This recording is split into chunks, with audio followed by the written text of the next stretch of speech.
Hello again, and welcome to another episode of Spill the Tea. And I'm your host, Keisha, along with Nicole, hello. yes, we are back. I know some of y'all are really excited about it out there, but I am definitely excited to spill the tea this week with this one. Okay, I'm just telling you because by now, if you've been watching, you know where my heart is. You know what runs through my veins. There's a lot of orange and blue, and we are excited this week to finally talk to our rep from the University of Florida. Go Gators. Let's introduce our big friend, Nikki Fleming. What up, Nikki?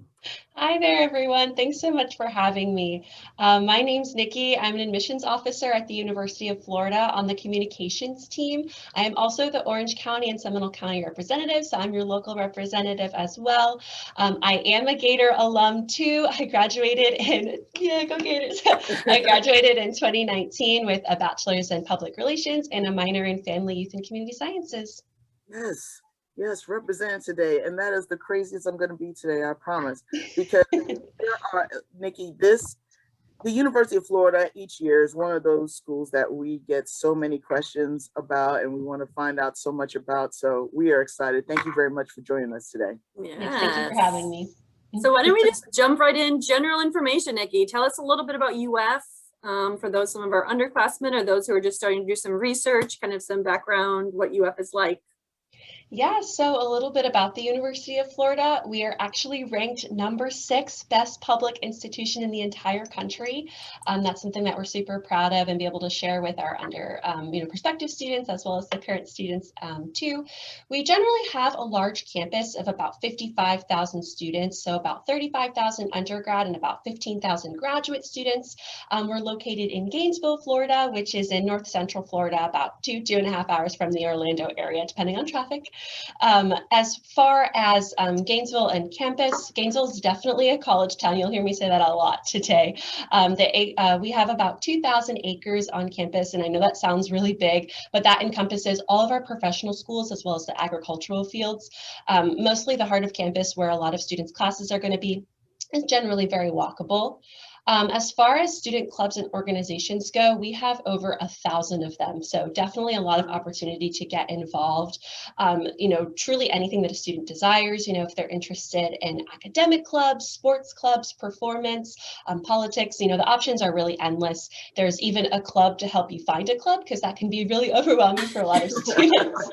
And there's even an antisocial club too. So definitely a little bit of something for everyone. And then, Greek life is also prevalent on campus. I know we get a lot of questions about that. A little under 20% of students are involved in Greek life. We have actually 4 councils of Greek life on campus. So that'll be the National Panhellenic Council, the Interfraternity Council, the Multicultural Greek Council, as well as the Panhellenic Council. So, a lot of opportunities to get involved outside of Greek life and with Greek life as well. Great. So what about some of those popular majors? Like what is like driving kids to UF right now? Like what are those majors that are the go-to? Yeah, so, it's hard to say because, we have over 120 different majors. So, a lot of options for majors. But I would say probably the more popular ones are going to be business, education, communications, engineering, agricultural, medical. Really any program at UF is great, but I would say those are the more popular ones. And then, in addition, we have 5 professional schools on campus. So a lot of the pre-professional programs are popular too. Great. There's so much on that campus, and it's really funny because there's so many students that, they look at UF as, a lot of sports, but the majors there, the programs that are there are just so incredible. So with that in mind, you have a student that is interested in going to UF. What are some of the things that they can do to, stand out, and get in there? Yeah, definitely. That's a common question that we get asked, and it's really great when students ask it so they can, prepare to get their application ready. Overall, we have a very holistic review process, meaning that we do look at the bigger picture when we're looking at students. So, sure, we're looking at academics. We want to make sure that they have great academics because that's kind of a telltale sign of how they'll do at UF and, as being a college student. But we're also looking at the things that students are doing outside of academic hours, that being, their extracurricular activities, whether that's, clubs, sports, community service, maybe they held a job, as well as, their essay too. I always say my biggest tip is to be super detailed within that holistic review section, because that's really our chance to get to know the students. We actually don't accept letters of recommendation, and we don't conduct interviews. So this is, really the chance for students to kind of put their best foot forward, maybe show what they're passionate about, and just show that they took the time to actually, write all this information down. And I will tell you, we sit down and we love reading the holistic review. It does take a lot of time, obviously, but it's really great to get to know the student and get to know, how they are as a person or how they are as a student outside of academic hours and what they're passionate about. So my biggest tip there is to just be super detailed in that section. I think I remember I saw you at Jones one time, and you like had the resume, you had the essay, you had like all of the application like in front of you, and you were really like piecing through like resume, essay, like seeing where the missing years were and like what was going on, like piecing it all together was crazy. Yeah, and it's funny because, I always give this example, like if students just put, varsity basketball 4 years, and that's all that they put, that doesn't really tell us anything. That doesn't tell us if, they were the member of the basketball team, if they were the captain of the basketball team, or they just watched varsity basketball for 4 years, so to add those additional details, like how many hours a week that they had practice, if they were the captain of the basketball team, or, if it's a community service activity, don't just put how many hours you did with that. Tell me what you actually did with that community service activity, maybe the impact that you had on the community or the impact that it had on you. Just small little details like that just, greatly enhances that holistic section. That's awesome. Well, the question I asked actually came from one of our students from Winter Park High School, Isabel Carty. So Isabel, I hope you're spreading that info to your partners at Winter Park and spread some of this information too. This is something as a guidance counselor we go over with our students every year, talking to them about, how important certain things are for the universities to see. So I'm glad you're pointing out some of those things. One thing that we always have problems with is senior year. People want to have that senioritis. They don't want to take the heavy classes. Tell us, how important is the senior year schedule? Yeah, so senior year schedule is definitely taken into account during our review process. We want to make sure that they're not catching senioritis and that they are still challenging themselves throughout their senior year. We take a look at the school profile, the types of curriculum that's offered there, and we compare it against the student schedules to make sure that they are challenging themselves, not only through 9th through 11th grade, but also in senior year. Because with senior year, we can't look at grades quite yet, because they're in the middle of applying, so we can't look at those grades. So what we do is take a look at their schedule. So, strength of schedule, I would say, is an important part of the review process. So what about community service, extracurricular activities? Is that a major thing as well? Yeah, so, that does go into the holistic review like we talked about earlier. I want to say here that, everyone's holistic review is going to look different, right? Based on their hobbies and their interests. So there's not a certain amount of activities that we're looking for or a certain amount of hours. We just want to see that students are doing something with their time outside of school. If that's, really diving into community service and that they held, leadership roles within a club or something like that, and, had an impact on the community, then that's great. And they need to put details like that. Or if it's, a couple extracurricular clubs that they're a part of, and that's, what they're interested in majoring in, that's great. And they put a lot of detail there. Everyone's holistic review is going to look different. So there's not a set standard that we're looking for. We're just looking for detail and that, that they've done something with their time outside of academic hours. That's awesome. So you have, of course, your schedule, of course, your transcripts. A lot of students really worry about essays, and and they're always like, is the essay really that important to the application process? What do you say? Yeah, I would say that the essay is a good chunk of what we review during the holistic section. There are prompts that students can choose from as far as the essay goes, but one of the prompts is choose your own topic. So, the students have a lot of freedom to write about anything that they want. And what we're really looking for is to learn about something about the student that we wouldn't see anywhere else in the application. Maybe it's something that they're passionate about and they want to talk about, experience that they went through and how it led them to, their major of choice. Or, maybe they had a life circumstance that they went through and they want to talk about how they went through it and how they grew from it and things like that, and how they're going to bring that on into their future. That's great. Something unique towards them is what we're really looking for. We just want to see kind of a little window into their life and to what they're passionate about, or, things of that nature. So yes, definitely the essay is something that we do take time to read thoroughly and get to know a little bit more about the student. Yeah, is it true?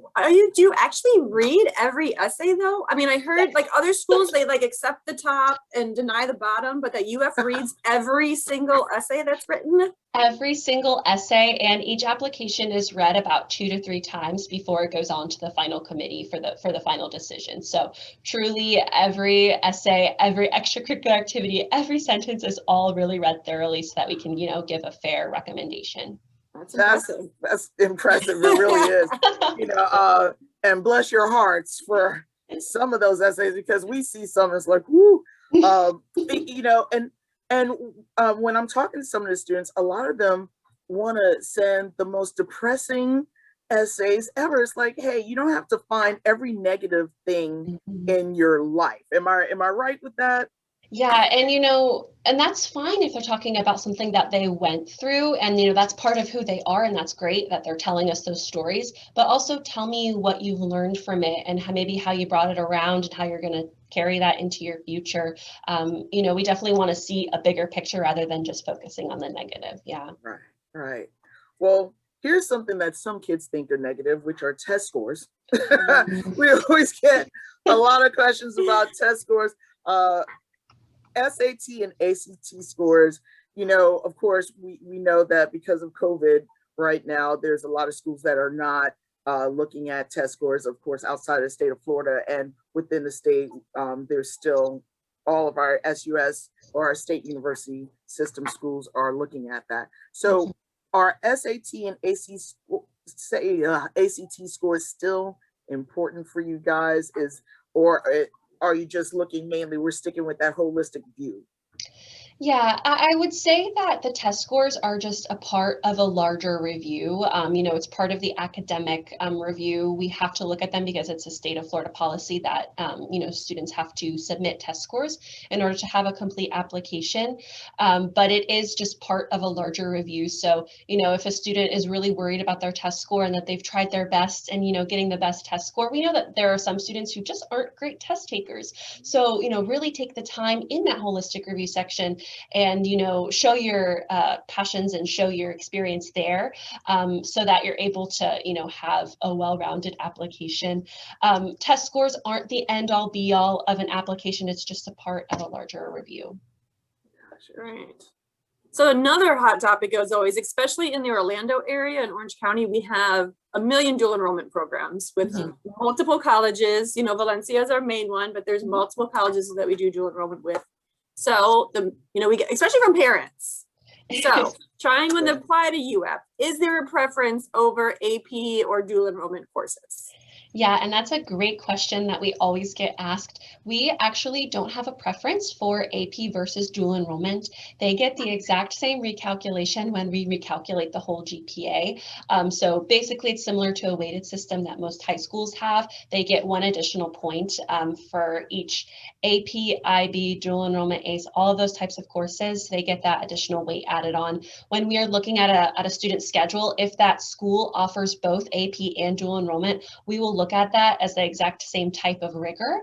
So we really don't have a preference over AP dual enrollment. It's up to the student to decide, the pros and cons of each, because with AP, they have to take that exam at the end of the year in order for the credit to transfer. But with dual enrollment, whatever grade they get in that class is sticking with them throughout college. So just kind of the pros and cons of each, but we don't really have a preference. All right. Well, then how about UF dual enrollment? If a student does well in UF dual enrollment, which we have, is that a preference over other dual enrollment or AP courses? Yeah, we actually don't have a preference for the UF dual enrollment at all. If you have dual enrollment options at your school and you are really interested in them, great. What I would suggest is just take a look at the types of classes that are offered at each school and see what interests you the most. But we're not going to have a preference over which school you take them at.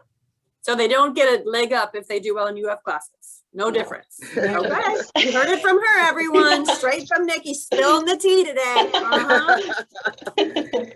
They may like it a little bit more, hint, hint, but you know, they're just gonna keep it on the down low, you know, chop it up afterward. It's all good. Now, all right, so you have a kid trying to come in, they're undecided. Okay, how should they apply? You know, when they're going in, what should they do?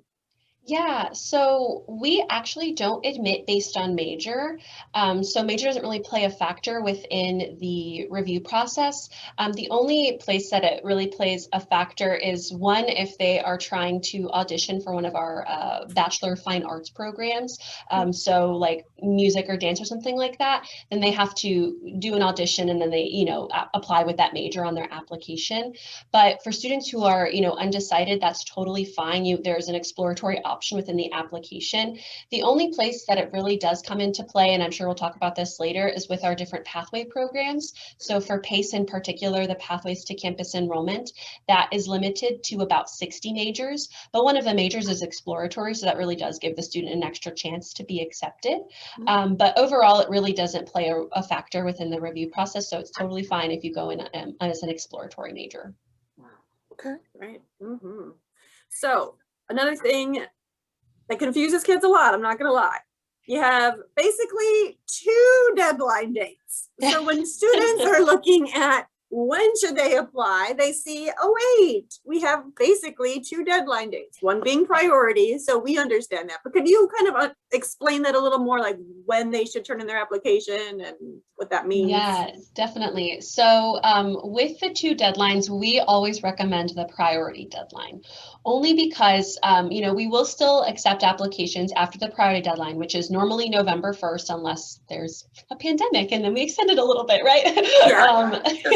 But normally it's November 1st, and then we still have the application open, but anyone who applies after November 1st is pushed into the second round of applications, which is what we call the space available pool.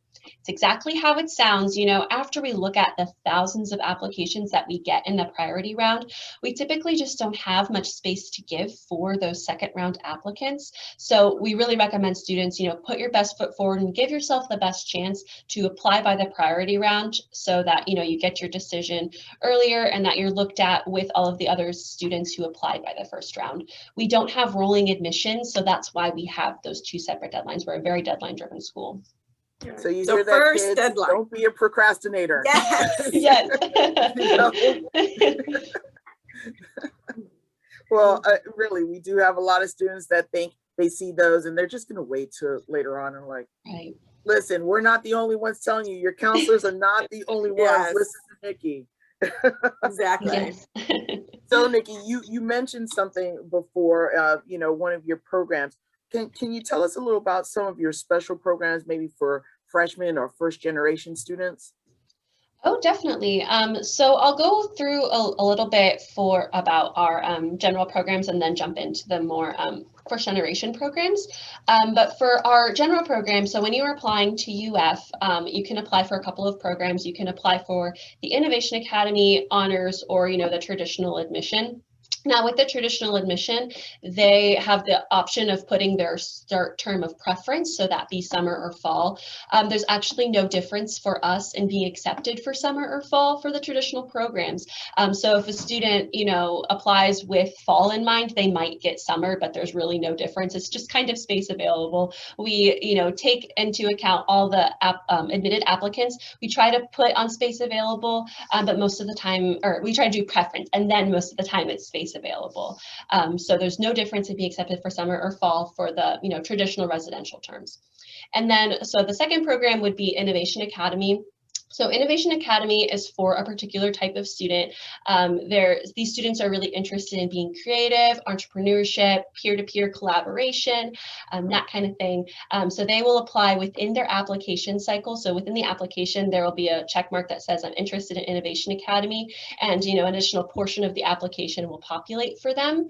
But basically, the program with Innovation Academy is that it is split into a different type of cohort. So instead of the traditional fall fall and spring, they take their classes during the spring and summer. So for Innovation Academy students, their fall is kind of like their summer. So it's reserved for like internships, study abroad, maybe online classes, staying at home with their family if they let them, because it's typically their summer.